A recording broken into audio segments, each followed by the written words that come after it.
আসসালামু আলাইকুম। আজ 31 ডিসেম্বর 2024 খ্রিস্টাব্দ, 16 পৌষ 1431 বঙ্গাব্দ, 28 জামাদিউস সানি 1446 হিজরি, মঙ্গলবার। সংবাদ পাঠ করছি মনির হোসেন কামাল। প্রথমেই শুনবেন সংবাদ শিরোনাম। চাকরিতে আবেদন ফি পুনর্নির্ধারণ, সর্বনিম্ন 50, সর্বোচ্চ 200। প্রাথমিক বিদ্যালয়ের 2025 সালের ছুটির তালিকা প্রকাশ। 14 দিন পর পায়রা তাপবিদ্যুৎ কেন্দ্রে উৎপাদন শুরু। স্ত্রীকে হত্যার পর স্বামীর আত্মহত্যা। বেতাগীতে সরকারি ইট বিক্রির অভিযোগে মেম্বার সহ 3 জন আটক। মাইকিংয়ে রেকর্ড করা হয় লোকবেতারে। শুনলেন সংবাদ শিরোনাম, এবার বিস্তারিত। নন ক্যাডার এবং সরকারি, আধা সরকারি, স্বায়ত্তশাসিত প্রতিষ্ঠান ও বিভিন্ন কর্পোরেশনের পদে নিয়োগে পরীক্ষার ফি পুনর্নির্ধারণ করেছে সরকার। সর্বনিম্ন 50 টাকা এবং সর্বোচ্চ 200 টাকা নির্ধারণ করে প্রজ্ঞাপন জারি করা হয়েছে। অর্থ মন্ত্রণালয়ের সিনিয়র সহকারী সচিব আসিয়া খাতুন স্বাক্ষরিত এক প্রজ্ঞাপনে এ তথ্য জানানো হয়। বাংলাদেশ সরকারি কর্ম কমিশন কর্তৃক পরিচালিত বিসিএস ব্যতীত নন ক্যাডার পদ এবং সরকারি, আধা সরকারি, স্বায়ত্তশাসিত বা আধা স্বায়ত্তশাসিত প্রতিষ্ঠান, স্বশাসিত, সংবিধিবদ্ধ কর্তৃপক্ষ ও বিভিন্ন কর্পোরেশন বিভিন্ন গ্রেডভুক্ত পদের নিয়োগ পরীক্ষা ফি শর্ত সাপেক্ষে নির্দেশক্রমে পুনর্নির্ধারণ করেছে। প্রজ্ঞাপনের তথ্য অনুযায়ী নবম গ্রেড বা তদূর্ধ্ব পরীক্ষার আবেদন ফি 200 টাকা, দশম গ্রেড 200, 11তম এবং 12তম গ্রেড 150, 13তম থেকে 16তম গ্রেড 100, 17 থেকে 20তম গ্রেড 50 এবং অনগ্রসর নাগরিকদের সকল গ্রেডে চাকরির আবেদন ফি 50 টাকা পুনর্নির্ধারণ করা হয়েছে। টেলিটক বাংলাদেশ লিমিটেডের মাধ্যমেও অনলাইনে আবেদন ও পরীক্ষা ফি গ্রহণ করা যাবে এবং সেক্ষেত্রে পরীক্ষা ফি বাবদ সংগৃহীত অর্থের সর্বোচ্চ 10% কমিশন হিসেবে টেলিটক বাংলাদেশ লিমিটেডকে প্রদান করা যাবে এবং কমিশন হিসেবে প্রাপ্ত অর্থের 15% ভ্যাট হিসেবে আদায় করা যাবে। টেলিটক বাংলাদেশ লিমিটেড কর্তৃক পরীক্ষা ফি বাবদ অর্থ গ্রহণের পরবর্তী 3 কর্মদিবসের মধ্যে ব্যাংক চেকের মাধ্যমে সংশ্লিষ্ট প্রতিষ্ঠানের অনুকূলে জমা প্রদানের পর উক্ত প্রতিষ্ঠান অবিলম্বে চালানের মাধ্যমে সরকারি কোষাগারে জমা করবে। তবে স্বায়ত্তশাসিত প্রতিষ্ঠান প্রয়োজনীয় ক্ষেত্রে উক্ত অর্থ নিজস্ব ব্যাংক হিসাবে জমা করতে পারবে। অনলাইন আবেদন গ্রহণ না করা হলে পরীক্ষা ফি বাবদ অর্থ চালানের মাধ্যমে গ্রহণ করতে হবে। তবে স্বায়ত্তশাসিত প্রতিষ্ঠানসমূহ প্রয়োজনীয় ক্ষেত্রে ব্যাংক ড্রাফট অথবা পে অর্ডারে এ অর্থ গ্রহণ করতে পারবে। পরীক্ষা ফি বাবদ আদায়কৃত অর্থ সংশ্লিষ্ট প্রতিষ্ঠানের 13 ডিজিট প্রাতিষ্ঠানিক কোড এবং 7 ডিজিট নতুন অর্থনৈতিক কোড 1422326 এ অটোমেটেড চালানে সরকারি কোষাগারে জমা করতে হবে। সরকারি প্রাথমিক বিদ্যালয়ের 2025 সালের ছুটির তালিকা প্রকাশ করা হয়েছে। নতুন তালিকা অনুযায়ী সাপ্তাহিক ছুটির বাইরে শিক্ষা প্রতিষ্ঠানগুলোতে 76 দিন বন্ধ থাকবে। প্রাথমিক ও গণশিক্ষা মন্ত্রণালয়ের উপসচিব মোহাম্মদ মিরাজুল ইসলাম স্বাক্ষরিত এক বিজ্ঞপ্তিতে এ তথ্য জানানো হয়েছে। প্রকাশিত তালিকা অনুযায়ী পবিত্র রমজানের ছুটি শুরু হবে 2 মাস থেকে। রমজান, ঈদুল ফিতর, জুমাতুল বিদা এবং স্বাধীনতা দিবস সহ একাধিক ছুটি মিলিয়ে এ সময় টানা 28 দিন স্কুল বন্ধ থাকবে। দীর্ঘ এ ছুটির পর 8 এপ্রিল থেকে পুনরায় ক্লাস শুরু হবে। ঈদুল আজহা এবং গ্রীষ্মকালীন অবকাশে টানা 14 দিনের ছুটি থাকবে। এই ছুটি শুরু হবে 3 জুন এবং চলবে 22 জুন পর্যন্ত। দুর্গাপূজা উপলক্ষে এবার 7 দিন ছুটি নির্ধারণ করা হয়েছে। লক্ষ্মী পূজা ও ফাতেহা-ই ইয়াজদহম সহ বেশ কয়েকটি ধর্মীয় ছুটি এ সময় অন্তর্ভুক্ত থাকবে। প্রতি বছরের মতো 2025 সালেও প্রতিষ্ঠান প্রধানের হাতে 3 দিনের সংরক্ষিত ছুটি থাকবে, যা প্রয়োজনে ব্যবহার করা যাবে।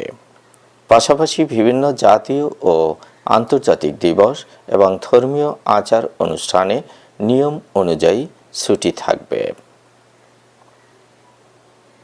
টানা 14 দিন পুরোপুরি বন্ধ থাকার পর পটুয়াখালীর পায়রা 1320 মেগাওয়াট তাপবিদ্যুৎ কেন্দ্রের প্রথম ইউনিটের বিদ্যুৎ উৎপাদন শুরু হয়েছে।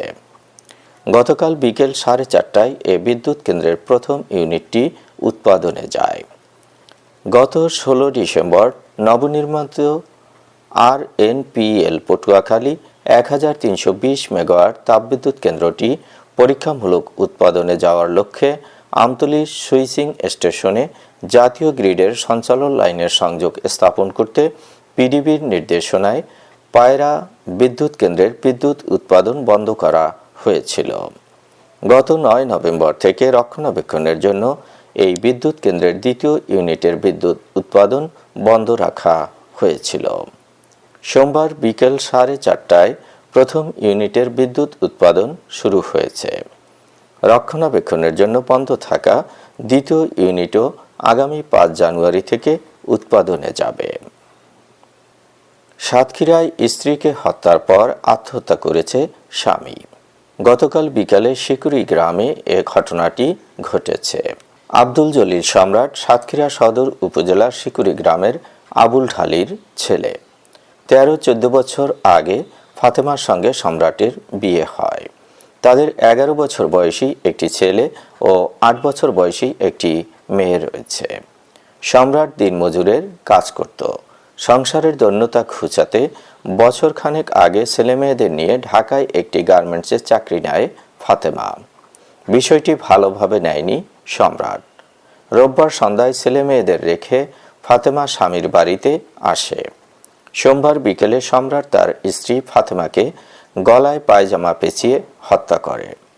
পরে নিজে গলায় ফাঁস দিয়ে আত্মহত্যা করেছে। বেতাগীর হোসনাবাদ ইউনিয়নের জলিশা বাজারে উপজেলা পরিষদের একটি সড়কের ইট বিক্রি করে দেওয়ার অভিযোগে ইউপি সদস্য মাসুদ আলম মৃধা সহ 3 জনকে আটক করেছে পুলিশ। আটককৃত বাকি 2 জন হচ্ছে জালাল হাওলাদার ও রিয়াজ। বেতাগী উপজেলার হোসনাবাদ ইউনিয়ন পরিষদ সংলগ্ন রাস্তাটি কয়েক বছর আগে নির্মাণ করে উপজেলা পরিষদ। পানি উন্নয়ন বোর্ড নতুন করে রাস্তাটির উপর বাঁধ নির্মাণ করেছে। বাঁধের কাজের জন্য ওই রাস্তার ইটগুলো উঠিয়ে পরিষদের সামনে রাখা হয়। সেখান থেকে বর্তমান ইউপি সদস্য মাসুদ আলম মৃধা ও সাবেক ইউপি সদস্য সিদ্দিকুর রহমান সরকারি ইটগুলো বিক্রি করে দেয়। রোববার রাতে ইট বিক্রির খবর পেয়ে পুলিশ এসে 2 ইট ক্রেতাকে আটক করে। পরে ইউপি সদস্য মাসুদ আলমকে পুলিশের কাছে সোপর্দ করেন বেতাগী উপজেলা নির্বাহী কর্মকর্তা মোহাম্মদ বশির কাজী। মাইকিংয়ের রেকর্ড করা হয় লোকবেতারে। সুমধুর ও সুস্পষ্ট কণ্ঠে মাইকিংয়ের জন্য লোকবেতারের বিকল্প নেই। লোকবেতারের সাউন্ডপ্রুফ স্টুডিওতে করা হচ্ছে গান ও নাটকের রেকর্ড। সেই সাথে লোকবেতারে নামমাত্র টাকায় প্রচার করা হচ্ছে বিজ্ঞাপন। 15 সেকেন্ডের বিজ্ঞাপন প্রচারিত হচ্ছে মাত্র 500 টাকায়। 30 সেকেন্ডের বিজ্ঞাপন 1000 টাকা, 45 সেকেন্ডের বিজ্ঞাপন 1500 টাকা আর 1 মিনিটের বিজ্ঞাপন প্রচার করা হয় মাত্র 2000 টাকায়। নির্ধারিত টাকার বিনিময়ে প্রতিদিন কমপক্ষে 5 বার করে পুরো 1 মাস বিজ্ঞাপন প্রচার করা হবে। মাইকিং ও বিজ্ঞাপনের জন্য যোগাযোগ করবেন 0-1-755-666-445 নম্বরে। এবারে শুনবেন আবহাওয়ার খবর।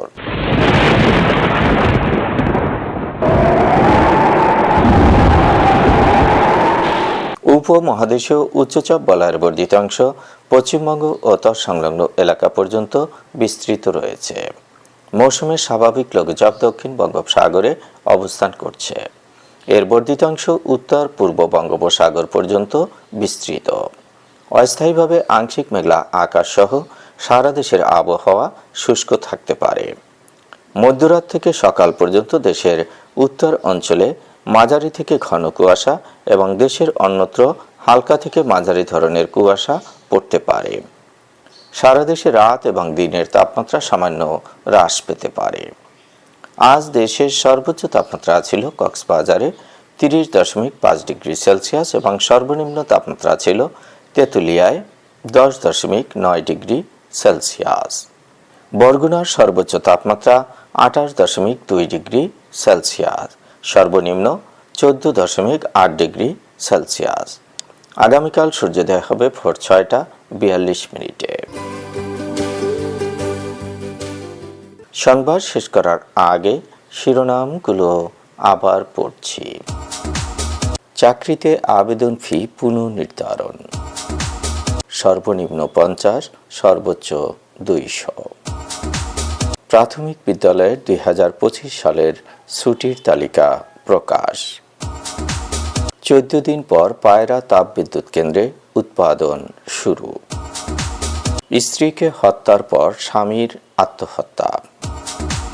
বেতাগীতে সরকারি ইট বিক্রির অভিযোগে মেম্বার সহ 3 জন আটক। মাইকিংয়ে রেকর্ড করা হয় লোকবেতারে। সংবাদ শেষ করার আগে জানিয়ে দিচ্ছি লোকবেতারে সংবাদ জানানোর মোবাইল নম্বর।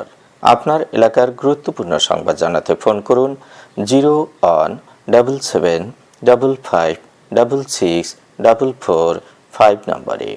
আর লোকবেতারের সাথে যুক্ত হয়ে গান শুনতে চাইলে SMS করুন 01782973478 নম্বরে। মোবাইল করবেন 01959438545 নম্বরে। বিশ্বের সব জায়গা থেকেই শুনতে পারবেন লোকবেতার। লোকবেতার fm.org ওয়েবসাইটের মাধ্যমে শুনুন সরাসরি অনুষ্ঠান। সংবাদ পাঠ এখানেই শেষ করছি।